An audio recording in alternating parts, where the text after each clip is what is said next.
So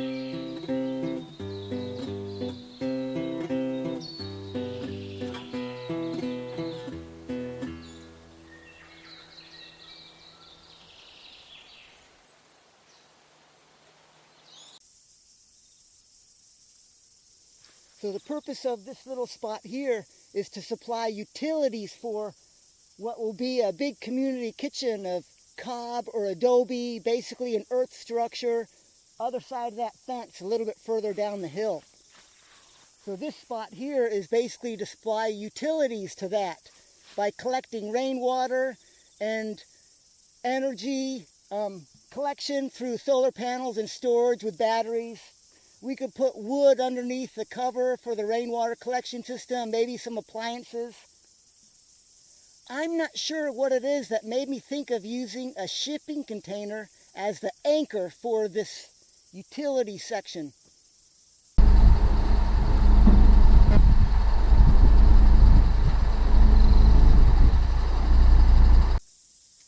I've never been so up close and personal with a shipping container before. This thing's pretty solid.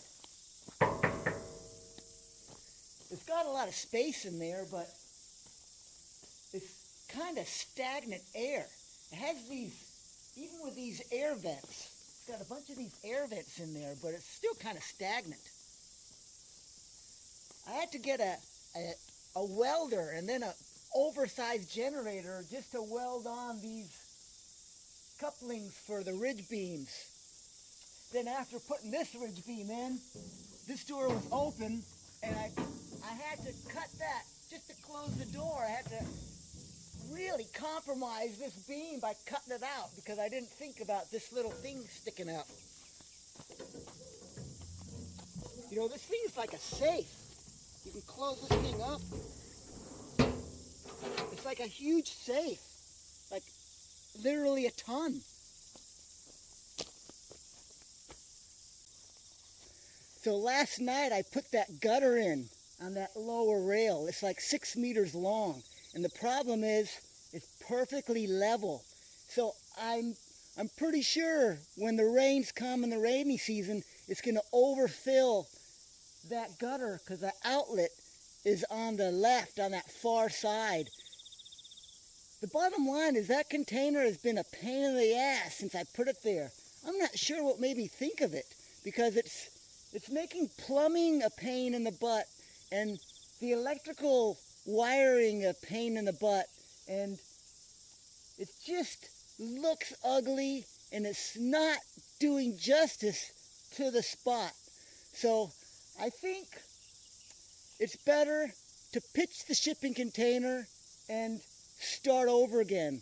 I always say to myself, it's never too late to fix a wrong turn or start going down the right path. One of the things about this place is that there's no shortage of things to work on or do. So when you need a break from something, for me at least, when I need a break from something, it's frustrating me, I'll go on to something else and let me ponder it. So I'll talk, Chalice is coming by, I'll talk to her today about the idea change that we can probably implement differently and get this better results. Just move that shipping container to another spot on the property. In the meantime, this southern valley is effectively dammed at this road. So that's our valley there. And see, the culvert is blocked. I cleared up the other side of the road. Now I'm going to clear up this side. So that's basically, in the rainy season, a big pond, a big dam that instead of the water coming down here, where the topographical maps say it should, ends up flooding the whole area down to the other creek in our northern valley.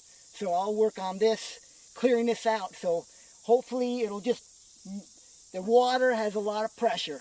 So hopefully it'll clear it out itself because there's a few centimeters down there. Hopefully there's enough for the water to just flush it clear over time. So I've done the same to the other side.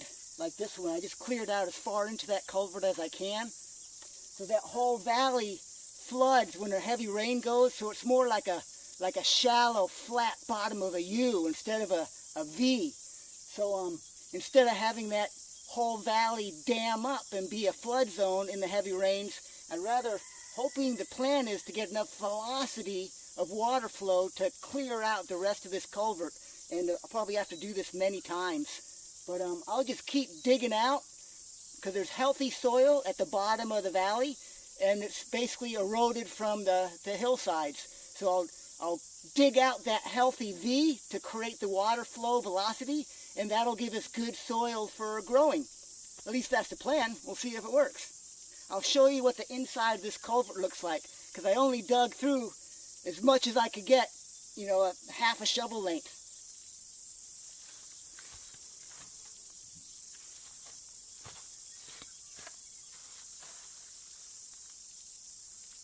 You can just see a little light at the end of the tunnel.